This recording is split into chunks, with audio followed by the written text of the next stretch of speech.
Nós vamos a Brasília agora, nesse momento, porque o ministro da Fazenda, Guido Mantega, está fazendo um pronunciamento ao vivo. Vamos ouvi-lo. Eu vou anunciar a recomposição parcial do IPI sobre linha branca e sobre móveis, que vai valer a partir de segunda-feira. A partir do início desse ano, nós começamos uma recomposição das alíquotas de IPI que tinham sido reduzidas ou até zeradas no ano passado.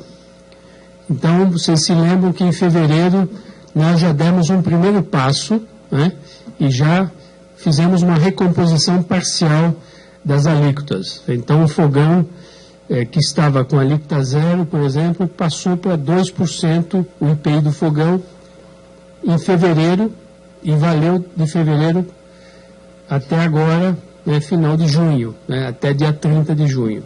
A partir do dia 1º de julho, então, o fogão passará a ter uma alíquota de IPI de 3%, e válida até setembro. O tanquinho, cuja alíquota atual até o dia 30 deste mês é 3,5%, vai para 4,5%.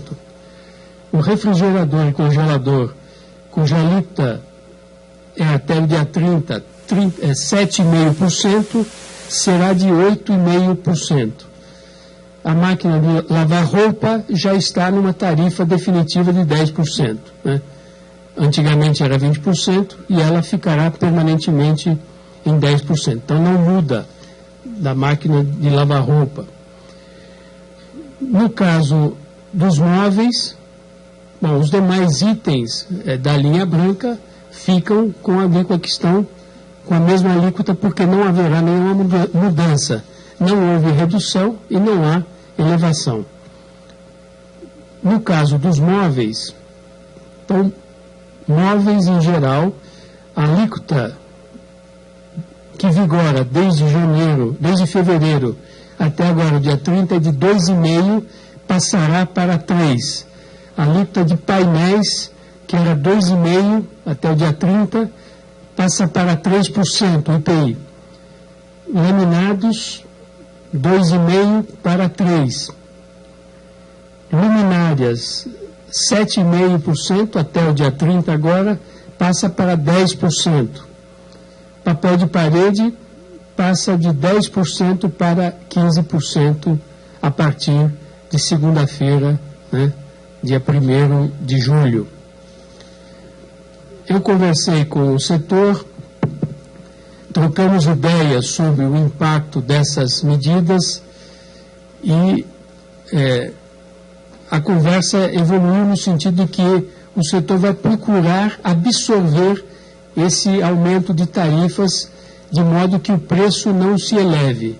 Então, os setores, tanto o varejo quanto o setor produtor, farão um esforço de acomodar essas alíquotas, esse aumento de alíquotas nos preços atuais, de modo que isto não venha prejudicar as vendas, mas ao mesmo tempo que também não venha a aumentar a inflação. Então, é uma medida que poderá ser absorvida pelo setor.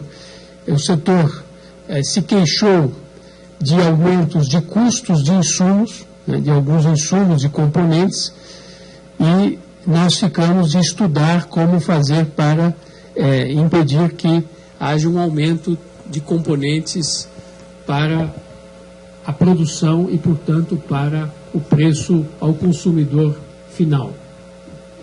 Então, com isto, nós poderemos manter um nível de venda que está razoável.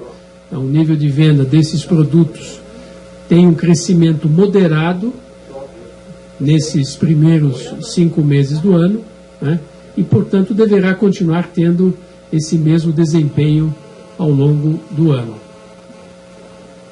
Era isso que eu tinha a anunciar. As perguntas, então. Leandra Pérez, Valor Econômico. Boa noite, ministro. O senhor mencionou aqui a inflação.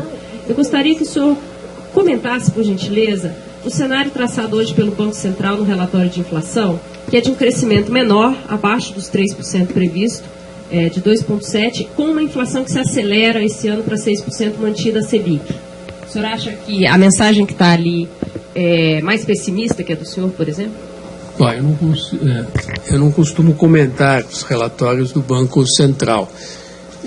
Naturalmente, ele faz previsões. O importante para nós é que as metas de inflação estabelecidas não sejam ultrapassadas, né? Então, isso, mesmo com essa previsão que ele faz, significa que nós estaremos dentro do teto da meta mais um ano consecutivo, né? E quanto ao crescimento, existem várias previsões de crescimento feitas pelos especialistas no assunto, e alguns falam em 2,5%, outros falam em 2,7%, outros falam em 3%. O meu papel não é fazer previsões, embora nós trabalhemos com um número por causa das questões orçamentárias. Mas eu estabeleço uma meta a ser perseguida, né, de crescimento que é de 3%. Então o governo tem que se esforçar, né, de modo a viabilizar um crescimento de 3%, que é viável e seria bom para o país.